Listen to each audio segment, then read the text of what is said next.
Hi guys, welcome to the channel concept clarity. आज हम पढ़ेंगे प्रोटिस्टा के बारे में। ठीक है, क्लास 11th बायोलॉजी का है, ये सेकेंड चैप्टर है आपका बायोलॉजिकल क्लासिफिकेशन। तो उसका पार्ट है प्रोटिस्टा। प्रोटिस्टा काफ़ी इंपॉर्टेंट है क्योंकि इसमें एग्ज़ाम में आपके डायरेक्ट क्वेश्चन आया है। देखो, नीट 2016 में भी आया है और नीट 2018 में भी आया है और बहुत ही सिंपल डायरेक्ट क्वेश्चंस हैं। थोड़ा सा अगर आप इसे समझ लोगे बहुत ईजी है, आराम से कराओगे। ठीक है, चलिए स्टार्ट करते हैं प्रोटिस्टा के बारे में। अगर आपने पहले मोनेरा नहीं देखा तो आप पहले मोनेरा देखो। 11th बायो का प्लेलिस्ट में आप जाओ, मोनेरा देखो, क्योंकि ये ना एक कंटिन्यूएशन में है। अगर आपको पीछे से पता नहीं है कि किस तरह से जो ऑर्गेनिज्म है क्लासीफाई किए गए हैं तो आपको समझ में नहीं आएगा। ठीक है, तो पहले मोनेरा देख लो, जो इस बायोलॉजिकल क्लासिफिकेशन के जो पीछे के वीडियोज़ हैं, प्रीवियस वीडियोज़, पहले आप वो देखो, तब आपको ये ठीक से समझ में आएगा। बीच में से मत देखो। ठीक है, तो जैसा कि हमें पता है कि रॉबर्ट विटेकर ने लिविंग ऑर्गेनिज्म को 5 हिस्सों में क्लासीफाई किया। ठीक है, 5 जगह बांट दिया था। बैक्टीरिया, जिसको मोनेरा बोलते हैं, प्रोटिस्टा, फंगाई, प्लांट्स, एनिमल्स। तो हम ये अभी सेकंड कैटेगरी पढ़ रहे हैं। मोनेरा हमने ख़त्म कर दिया है, आज हम पढ़ रहे हैं प्रोटिस्टा के बारे में। ठीक है, तो प्रोटिस्टा है क्या? ये यूनिसेलुलर होते हैं।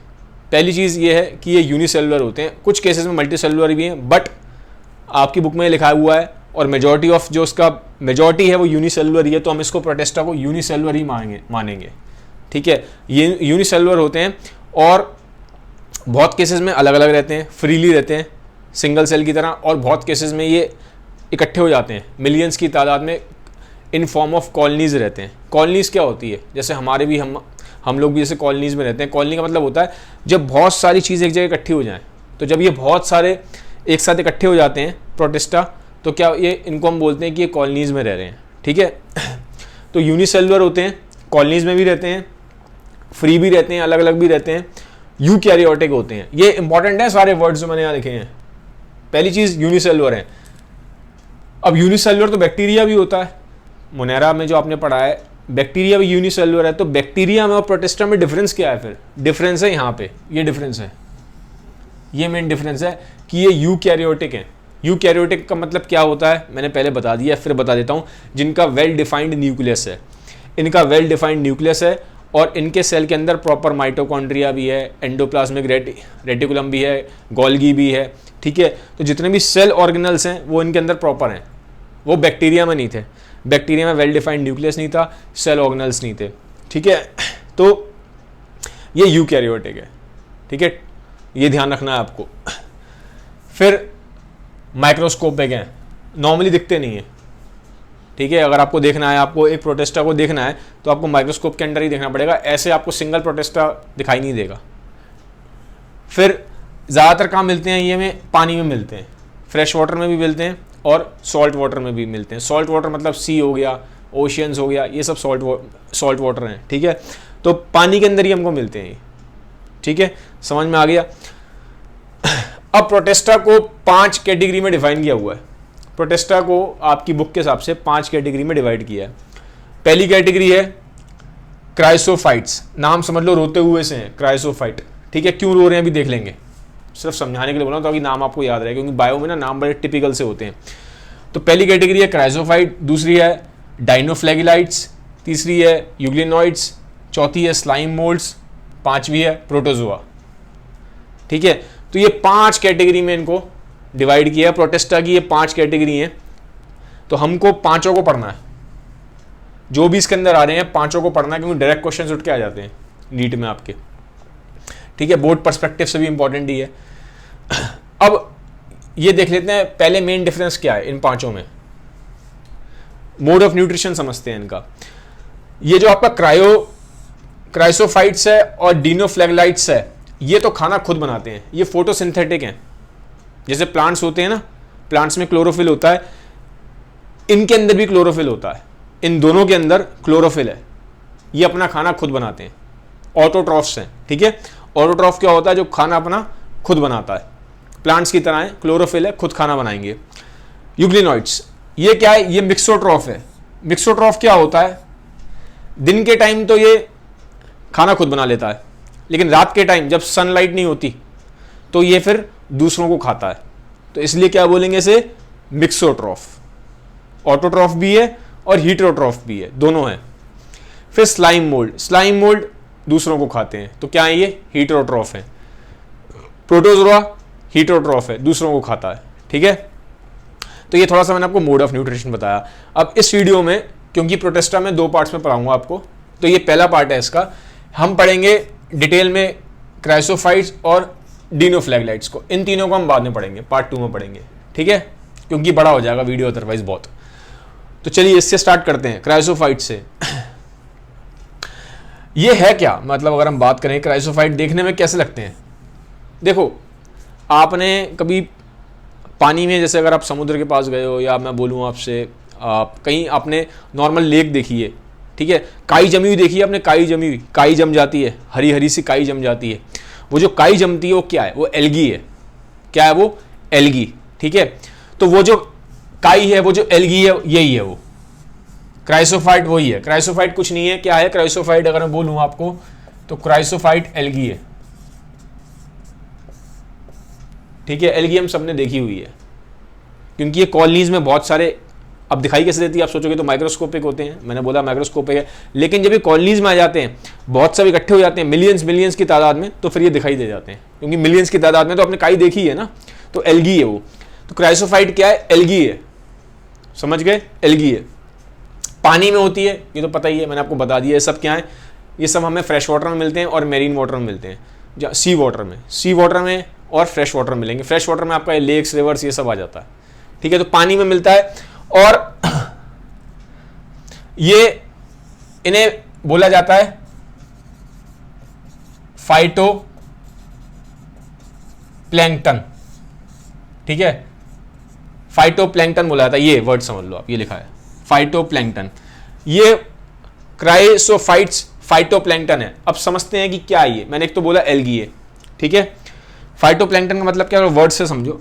फाइटो का मतलब होता है प्लांट, प्लांट लाइक, ठीक है, पेड़ जैसा। और प्लैंकटन का मतलब होता है जो फ्रीली फ्लो करता है पानी में, ठीक है, पानी में ऐसे ही बहता रहता है, फ्रीली फ्लो करता है पानी में, ऐसे ही बहता रहता है, ठीक है। तो इसका मतलब है जो फ्रीली फ्लो कर रहा है पानी में, और ये है प्लांट लाइक। तो अब समझ में आ गया। तो ये फ्लोट करते हैं, फ्रीली फ्लो करते रहते हैं पानी में, ठीक है। होते क्या है, ये एल्गी हैं, फाइटोप्लैंक्टन है, क्योंकि प्लांट की कैटेगरी में आते नहीं है, आते ये प्रोटिस्टा की कैटेगरी में, लेकिन प्लांट लाइक हैं। ये थोड़ा डिफरेंस समझ लेना, कैटेगरी में प्रोटिस्टा के ही आते हैं, लेकिन प्लांट लाइक होते हैं, और ये पानी में ऐसे फ्रीली फ्लोट करते रहते हैं, ठीक है।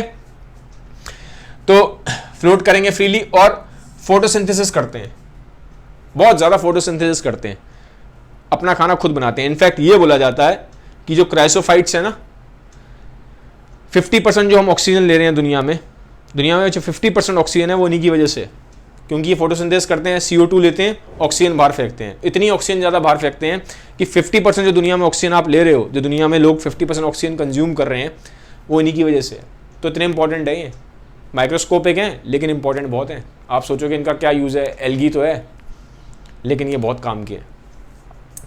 अब क्राइसोफाइट के अंदर दो आते हैं कैटेगरी, डायटॉम्स और डेस्मिड्स। ये ज़्यादा इंपॉर्टेंट है, इसके बारे में पढ़ लेंगे, जब ये समझ में आ जाएगा तो उसमें कुछ है नहीं। तो इसकी 2 कैटेगरी है, डायटॉम्स और डेस्मिड्स, क्राइसोफाइट्स की।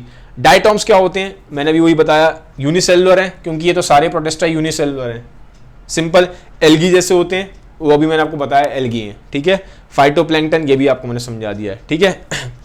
अब जो मेन चीज़ है, देखो जो डायटॉम्स है ना, इनकी जो सेल वॉल्स होती हैं ऐसे होती हैं, जैसे जूते का डिब्बा होता है ना, ये समझ लो, ये जूते का डिब्बा ऐसा होता है कुछ, तो इसकी सेल वॉल कुछ इस टाइप की होती है, समझ रहे हो, ऐसे एक के ऊपर एक रखी होती है इसकी। और जो उसकी सेल वॉल होती है सिलिका से बनी होती है। किससे बनी होती है, सिलिका से बनी होती है। और सिलिका बहुत ज़्यादा पावरफुल होता है, इसको आप तोड़ नहीं सकते। ऐसा नहीं कि आपने घूसा मार दिया या लठ मार दिया तोड़ दोगे। इसकी जो सेल वॉल है डायटॉम्स की बहुत ज़्यादा पावरफुल है, इंडिस्ट्रक्टेबल है, आप तोड़ नहीं सकते उसको, ठीक है। तो ये इसका बहुत बड़ा फीचर है, इसका डिस्टिंग्विशिंग फीचर है, और ये बहुत इंपॉर्टेंट फीचर है, क्योंकि डायरेक्टली नीट 2016 में यही क्वेश्चन था। 4 ऑप्शन दिए गए थे, पूछा गया था कि इसमें कौन सा ऑप्शन रॉन्ग है, ठीक है, तो उसमें उन्होंने दे दिया था कि इसकी डायटॉम्स की सेल वॉल बहुत वीक होती हैं, लेकिन ये ऑप्शन आपका गलत था, क्योंकि डायटॉम्स की सेल वॉल क्या है, बहुत स्ट्रांग है। क्यों स्ट्रांग है? क्योंकि सिलिका की वजह से, सिलिका इसके अंदर एम्बेडेड होता है, सिलिका से बनी हुई है, इसलिए बहुत स्ट्रांग है। तो अगर आपको ये पॉइंट पता है कि इसकी सेल वॉल बहुत स्ट्रांग है क्योंकि सिलिका है यहाँ पे और हम इसको तोड़ नहीं सकते, तो आप बहुत ईजिली वो क्वेश्चन कर लोगे, बच्चों वाला क्वेश्चन है वो, ठीक है। तो इसलिए मैं इस पर ज़्यादा एम्फेसिस दे रहा हूँ, ये पॉइंट बहुत इंपॉर्टेंट है डायटॉम्स के लिए। फिर क्या है, जो इसकी सेल वॉल है, मैंने क्या बोला, ये डिस्ट्रॉय तो होती नहीं है, तो पानी के नीचे ये जैसे मान लो समुद्र है, तो पानी के नीचे गहराई में समुद्र के यहाँ पे आके जो सेल वॉल्स ऐसे डिपॉजिट होना स्टार्ट हो जाती है, ठीक है। ये यहाँ पे क्योंकि लिविंग ऑर्गेनिजम्स है ना, ये सब तो मर गए, तो इनकी जो सेल वॉल्स है ऐसे धीरे धीरे यहाँ डिपॉजिट हो जाएगी। जब तो ये जो सेल वॉल यहाँ डिपॉजिट हो जाती है, तो इसको बोलते हैं डायटोमेशियस अर्थ, ठीक है। ये भी बड़ा इंपॉर्टेंट पॉइंट है, ध्यान रखो। इसकी सेल वॉल, भाई ये भी तो लिविंग ऑर्गेनिज्म ही है, दिखाई नहीं दे रहे तो क्या हो गया, तो एक जब बहुत सारे जब ये सब मान लीजिए मर गया ये लिविंग ऑर्गेनिज्म, तो उसकी सेल वॉल है वो डिकम्पोज हो जाएगी, मतलब यहाँ पे आगे जो समुद्र के नीचे आ जाएगी, और जब ये बहुत सारे मर जाएंगे तो बहुत सारी इकट्ठी हो जाएगी यहाँ पे, तो ऐसी इकट्ठी होना स्टार्ट हो जाती है, ठीक है, क्योंकि सिलिका है, इजीली टूटेगी तो है नहीं, तो यहाँ पे इकट्ठी होना स्टार्ट हो जाती है। तो यहाँ पे क्या बन जाता है, इसे बोलते हैं डायटोमेशियस अर्थ, समुद्र के गहराई में मिलेगा। है क्या ये, इसके सेल वॉल के डिपॉजिट्स हैं। क्या है, इसके सेल वॉल के डिपॉजिट्स हैं। अब एक चीज बहुत इंपॉर्टेंट है, देख लो, डायटॉम्स को जितने भी पानी में रहने वाले ऑर्गेनिजम्स हैं, कौन है पानी में रहने वाले, छोटे छोटे कीड़े भी होते हैं, ठीक है, इंसेक्ट्स भी होते हैं, छोटी छोटी फिशेस भी होती हैं, बड़ी फिशेस भी होती हैं, ये सब के सब इसको खाते हैं, उनका फूड है ये। क्या ये उनका फूड है, इसीलिए इसे बोला जाता है chief food producer of ocean, क्योंकि जो बाकी स्पीशीज हैं जो रह रही हैं पानी में, ठीक है, सी में रह रही हैं, लेक्स में रह रही हैं, वो सब इसे खाती हैं। किसको खाती हैं? डायटॉम्स को खाती हैं। है क्या ये? एल्गी है। तो ये सिंपल क्वेश्चन था, नीट 2018 क्वेश्चन है कि chief food producer of ocean कौन है, तो आपको अगर पता है तो डायटॉम्स है। बहुत सिंपल क्वेश्चन है, ठीक है, हो गया। अब क्राइसोफाइट्स के अंदर एक तो हो गया डायटॉम्स, दूसरा होता है डेस्मिड्स। तो इसमें बहुत ज़्यादा नहीं है, बस इसका इतना आप याद रखो, गोल्डन एल्गी, ये एल्गी है गोल्डन कलर का, बस ये है, इससे ज़्यादा आपकी एनसीईआरटी में है नहीं, ठीक है। ये भी एल्गी है, बस कलर का यहाँ ध्यान रखना, गोल्डन एल्गी है। क्वेश्चन आ सकता है इस पर भी, ठीक है। एक चीज़ और मैं बता दूं, blue green algae, blue green algae क्या है? क्या ये क्राइसोफाइट है? क्या ये मतलब प्रोटिस्टा है या ये बैक्टीरिया है? ये आप मुझे बताइए, कमेंट सेक्शन में बताना कि जो ब्लू ग्रीन एल्गी है, क्या ये बैक्टीरिया है या ये प्रोटिस्टा है? अगर आपने पुराने मेरे वीडियोस इसी के मुनैरा वाला और जो मैंने पहला वीडियो बना रखे हैं इस चैप्टर के, अगर आपने ठीक से देखे हैं तो आप ये क्वेश्चन सॉल्व कर लोगे। ब्लू ग्रीन एल्गी क्या है, बैक्टीरिया में आएगा या प्रोटिस्टा की कैटेगरी में आएगा? इसका मुझे कमेंट सेक्शन में आंसर दीजिएगा, ठीक है। फिर मुझे ये भी समझ में आएगा कि आपको ये भी कितना ठीक से समझ में आया। अब आ जाते हैं इसके ऊपर, डायनोफ्लैगलेट्स, ठीक है। हो सकता है मेरी प्रोनाउंसिएशन गलत हो, बट मेरा यार मेन मोटिव है आपको कॉन्सेप्ट समझाना, ठीक है। प्रोनाउंसिएशन तो आप कभी भी सीख लोगे, ठीक है, वो तो आप गूगल पे जाके डायरेक्ट भी सीख सकते हो, तो वो कोई इतनी बड़ी बात नहीं है। मेन है कॉन्सेप्ट समझ लो, क्योंकि बहुत सारे बच्चे लिखते हैं कि सर आपने ये गलत वर्ड बोल दिया, ये गलत वर्ड बोल दिया, ठीक है। तो मेरा मेन काम है आपको कॉन्सेप्ट समझाना। कॉन्सेप्ट समझ में आ गया, बात खत्म। अब ये आ गया डायनोफ्लैगलाइट्स, इस पे आ जाते हैं। यहाँ पे है पहली चीज़, खाना अपना खुद बनाते हैं, ठीक है। इनके पास भी क्लोरोफिल है, इसके पास भी क्लोरोफिल था, इसके पास भी क्लोरोफिल है, दोनों के पास क्लोरोफिल है, और जिसके पास क्लोरोफिल है वो अपना खाना खुद बना लेगा, सीधी सीधी बात। क्या ये भी एल्गी है, ये भी क्या है, यूनिसेलुलर है और एल्गी है। जैसे ये एल्गी थी ना, काई होती है, तो उसी टाइप से समझ लो एल्गी है। लेकिन एक बहुत बड़ा डिफरेंस है इन दोनों में, ये बहुत ज़्यादा कलरफुल होती है, बहुत ज़्यादा कलरफुल है, ये बहुत बड़ा डिफरेंस है। कलरफुल है, कैसे कैसे कलर होते हैं, green, red, blue, yellow, brown, ठीक है। अगर आप गूगल इमेजेस पे देखोगे ना, तो वैसे भी अगर आप तो पूरे इंडिया से लोग बच्चे ये वीडियो देखते हैं, अगर आप किसी ऐसे एरिया में रहते हो जहाँ पे समुद्र पास में है, तो कभी आप देखना समुद्र ना रात के टाइम पे चमकता है कई जगहों पे, गूगल इमेजेस देखना, ठीक है। तो गूगल इमेजेस आप देखोगे तो बहुत जगह आपको समुद्र का पानी रात के टाइम नीला नीला दिखाई देगा, कभी कभी नीला दिखाई देगा, कभी हरा हरा दिखाई देगा, ठीक है। दिन के टाइम में दिख सकता है, एक चमक चमक चमक दिखाई देती है उस पानी में, नीले से रंग की चमक दिखाई देती है, कभी नीले रंग की चमक दिखाई देगी, कभी हरे से रंग की चमक दिखाई देगी, पानी में चमक दिखाई देती है। वो चमक किसकी वजह से है? इसी की वजह से, एल्गी। ये जो एल्गी है वो क्या है? वो जो चमक है वो डिनोफ्लैगलाइट्स की वजह से, क्योंकि ये एल्गी कैसी है? कलरफुल है। कैसी है? कलरफुल है। ये कोई कलरफुल नहीं है, ये है मेन, इसमें सारे कलर हैं, बड़ी रंग बिरंगी सी है, ठीक है, रंगीली सी है, समझ लो। तो बहुत कलरफुल है। गूगल इमेजेस पे डालना डिनोफ्लैगलाइट्स, आपको समझ में आ जाएगा कि मैं क्या कह रहा हूँ। बड़ा रंग बहुत अच्छा दिखाई देता है पानी, नीला सा, हरा सा, इस टाइप से, ठीक है। बहुत कलरफुल है, फोटोसिंथेटिक है। मिलते कहाँ हैं? ये भी पानी में मिलते हैं, ये सारे ही पानी में हैं, ये सारे प्रोटेस्टा मेनली पानी में ही दिखाई देंगे आपको, ठीक है। आप सोच भी सकते हैं कि कैसी कैसी चीज़ें हैं दुनिया में। हम तो सोचते हैं कि सिर्फ एनिमल्स हैं, प्लांट्स हैं, ह्यूमंस हैं, लेकिन ये चीज़ें जो आपको दिखाई नहीं दे रही बहुत ज़्यादा कंट्रीब्यूट करती हैं। एक चीज़ और बताता हूँ फैक्ट, अगर ये प्रोटेस्टा ना हो ना तो हमारा इकोसिस्टम कोलैप्स कर जाएगा। कैसे कोलैप्स कर जाएगा? क्योंकि ये बहुत बड़ा रोल प्ले करते हैं फूड चेन में।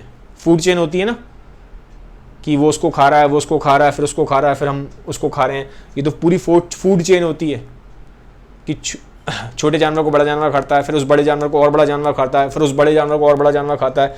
तो ये जो पूरी फूड चेन है वो डिस्टर्ब हो जाएगी अगर प्रोटेस्टा नहीं हुए तो। 50% से ज़्यादा इकोसिस्टम डिपेंडेंट है इन पे, कोलैप्स कर जाएगा पूरा।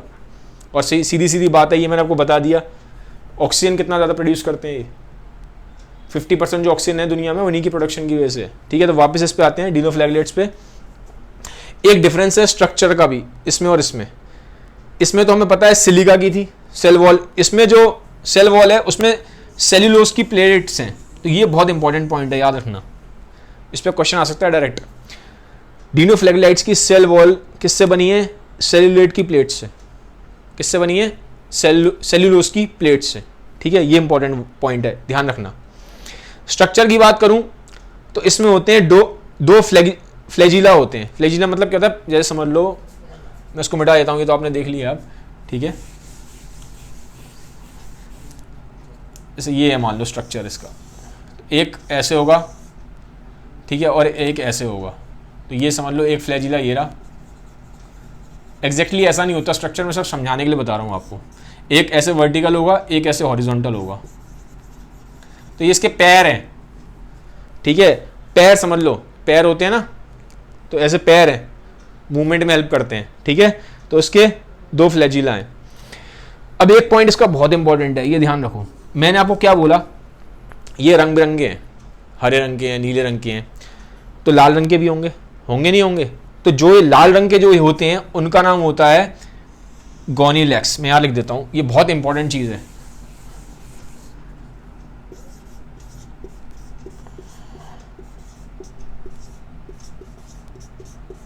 ये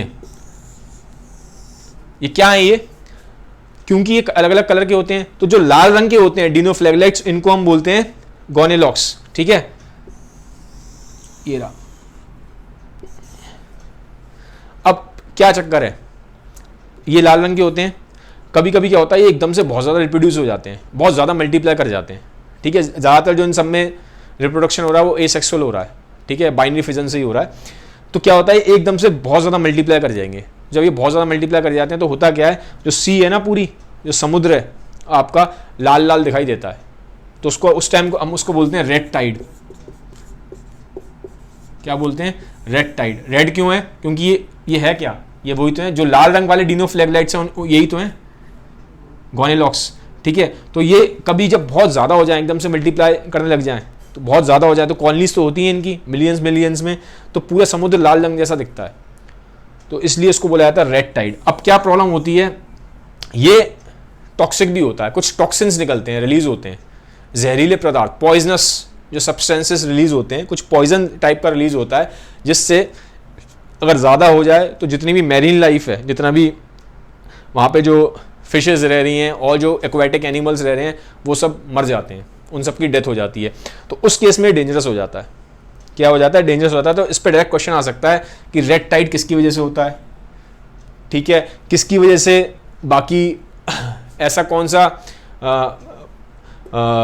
डिनोफ्लेगलाइट्स है, ऐसा कौन सा डिनोफ्लेगलाइट है जो टॉक्सिन प्रोड्यूस करता है जिसकी वजह से बाकी एक्वेटिक लाइफ को डेंजर है। तो उसका आंसर भी यही होगा। तो इसलिए इंपॉर्टेंट है, ये नाम आप याद रखना, ठीक है।